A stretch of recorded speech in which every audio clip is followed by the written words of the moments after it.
Again, Blizzard and Diablo Immortal are here and answering the community questions surrounding and regarding Diablo Immortal. From these answers, we can kind of predict and anticipate and think about what could actually be coming to the game, what we could see in the future. These are always fun, so let's dive into it. January 19th, this actually dropped last night. It was a little late for me to actually record the video. So first things off, when will players receive the ability to obtain additional stash space? Now let's talk about this for a minute. People have been curious or having problems with stash space because of the class change system primarily, or because they're trying to build different types of builds that are going to hold different types of set items, and once they have a couple of those builds together, there's just not enough space in the stash to do that. Now if you do this with a couple of different classes, you keep all of that gear so that you can then switch back to a class, dive into it again with that gear, you quickly run out of stash space. So how will they handle this? Will this be something you have to buy? Will this be something that's going to be unlocked after some time? Let's take a look right now. So they say the need for increased stash space is a popular request from our community, and we hear you. There are plans to allow players to expand their stash space, creating the opportunity to store additional set and legendary items, so it's more convenient to experiment with multiple classes and builds. I would anticipate that this is going to be it's going to be something that you have to pay for. Now, currently, if you get the boon of plenty, you get more spaces to sell things. I'm wondering if they're going to add to the boon of plenty the ability for more stash space. The issue is the boon of plenty is like 10 bucks a month. Plus you get the battle pass, you're now looking at 15 bucks a month. For me, it wouldn't be worth the stash space. Stash space isn't as big a deal for me. Let me explain why after my sip of Regain coffee. It's a French vanilla morning. For me, when I change classes, I don't keep the gear because my goal, my thought is not to switch back and forth in between classes. I switch to a class, I'm that class for a few months, then I move on when I get a little bored. By the time I would be going back to the class, the gear is going to be so under-leveled that I'm going to have to get rid of it anyway. So I just turn it in and move on, and we'll just start fresh when that time comes. All right, next question. How can I easily see which events are currently live in Diablo Immortal? Well, now currently you'll go to the events tab, and it's pretty easy to see, but we have just the thing for you. In the near future, we're planning to add an in-game calendar accessible through the codex that will allow players to view both current and upcoming events. Now, this is something standard. We've seen this in other mobile games as well. I personally don't ever really use the calendar because I care about events happening now. But if you're someone that's really big into it and you want to, like dive into and plan out your month of events inside Diablo Immortal, they got you covered. Cool. Not a big change, but it is one that is going to be coming. Now, this is a huge one. Is there new PvP coming? I've been talking about PvP since the beginning of time. PvP is done wrong right now in Diablo Immortal, in my opinion. I don't actually care for it. We've spoken about it. We put out videos specifically on PvP. If you've missed it, just go to the main page of my channel, click on the search button and put in Echo Gaming Diablo PvP. And you'll find videos that I have talking about it. But upon Diablo Immortal's PvP offerings is something we're currently testing.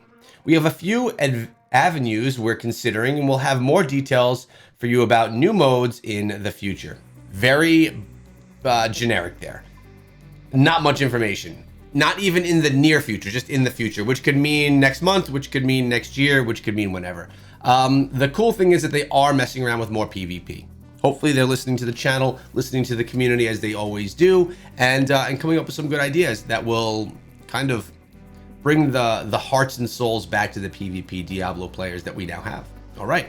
Next up, in the last major update, you made tweaks to the monk class. Are there additional balance changes coming for other classes? Now, before I even read this, let's say that I feel that and I liked how they did this. The monk was a little bit underpowered, a lot of people would say. I actually didn't play the monk in the current game. I played it in the alphas and betas, so I can't speak to that personally, but the monk needed a little bit of love. So rather than nerfing classes, because nerfing always stinks. If I'm playing as a barbarian and they nerf the barbarian to make it more balanced, it just makes you feel bad. It's a negative, it's a glass half empty type thing. I'd much rather them buff all the other classes, leave my barbarian as it is, and then just allow for the others to catch up, rather than me have to get, take a negative hit to my character class. It's just a mental thing. It's just how we look at it. So I think the buff to the monk was to try and balance things out. Now I would anticipate that when balances need to be happen, they will be taking place. Now let's see here. Class health and balance are gameplay elements we're constantly monitoring and evaluating for potential change. The tweaks made to the monk class were a grand expression of these efforts. As Diablo Immortal continues to evolve, we evaluate the state of our classes to determine if they could also benefit from tweaks. Essentially, it's what I was just talking about in their words versus in my words. Yeah, so for example, my Demon Hunter, if my Demon Hunter would need a buff, if the class would just be, which it doesn't by the way, but if the class would just be underused or just under viable in different game situations, then I could see a buff coming to it, which is cool. The issue comes when new classes are introduced, because let's say the Blood Knight comes, that changes up the entire game, PvP, PvE, everything for all players, so that's where more buffs may have to come if they don't get the balance tweaking perfect on the release, which they probably won't because they didn't get it out to enough people to test. Next question, are there plans for more comprehensive or engaging events? Now, what events are we talking about? Are we talking about the events in the events tab, or are we talking about like bounties and shadow contracts, which are just repetitive things?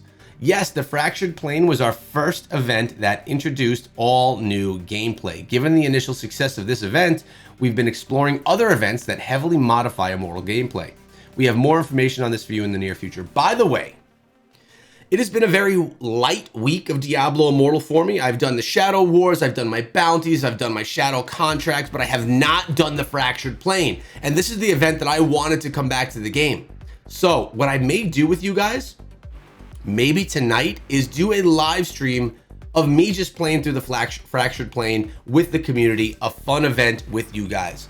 Let me know if you'd like to see me live stream tonight, and I could see if I could keep my eyes open past 10 o'clock. We'll see what I can do. Next one. With 9 Paragon trees in the game, will there ever be the ability to activate multiple trees at once? And by the way, a note on Paragon trees, when new Paragon trees come, I don't really get so excited. Now, we will get more Paragon trees as levels get higher and higher. We get more levels of Paragon and players play more and more. But for me, all I'm going to do is go towards damage on all the Paragon trees and spec out probably Treasure Hunter for when I'm farming, and whichever one I think is best for PvP. Right now I'm using Duelist. So to answer their question, how we expand Paragon trees is an active discussion our team is having now. With the recent expansions to Paragon levels, we see opportunities to also expand the functionality of Paragon trees. Multi-tree activation has of course come up during our discussions, but still early in design process. We have more specific details for you in the near future, but we're eager to see how we can evolve Paragon trees. Now, I could also see, because like at some point, right, they're going to be done creating new characters. There's going to be too many character classes inside of the game. There's going to be too many levels inside of the game. There's going to be too many how many Paragon trees can they have? Can they have 40 Paragon trees? Or will they have to start allowing you to have multiple abilities with the number of Paragon trees you can use as you climb up in Paragon? I'm not sure how that's going to work, but I could see them saying, okay, once you hit Hell 10, you're then able to activate 2 Paragon trees at the same time. Then once you hit Hell 15, you can activate 3 at the same time, obviously giving you some massive buffs as you implement more trees and activate more trees. But it would also, me as a gamer, make me want to spec out more in full some of these Paragon trees. So when I could spec out 2 or 3, I'd want those trees fully spec'd and not just up to damage to try and get that extra damage. Different things that we could look at here. I like the ideas. The biggest thing here, is going to be the PvP. Also storage. A lot of people, I hear storage all the time, but PvP, it's still a thought. Nothing set in stone. So we may be streaming tonight. I hope you guys come through. Make sure you subscribe if you want to see my future content, which comes out every day. Have a great day.